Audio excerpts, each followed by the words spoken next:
Assalomu alaykum hammaga. Bugungi mavzu xavfsizlik. Xavfsizlik yong'in masalasida ham bor.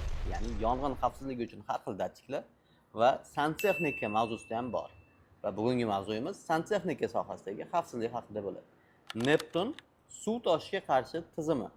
Bunda komplektida miyasi, servoprivodi va o'zini sensorli datchiklari chiqadi.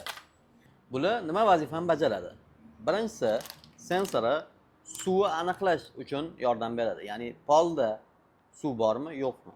Agar suv bor degan ma'lumotni olsa, miyaga informatsiya yuboradi, polda suv bor degan va miya uni qayta ishlab servoprivodga shu zahoti yuboradi. Bu suvni o'chirib beradi.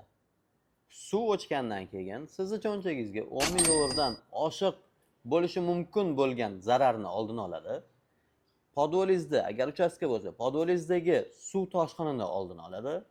Agar siz ko'p qavatli uylarda, domlarda turadigan bo'lsangiz, pastingizdagi qo'shnini remontini va ko'nglini g'ash qilishga sabab bo'luvchi omilni oldini oladi.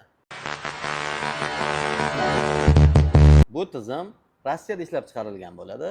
Kranlari Italiya mahsuloti. Jabr chekma, g'alati bo'lib qoldi-yu. Davomida olash kerak. O'zingni ehtiyot qil. Qo'shningni suv bilan qiynama.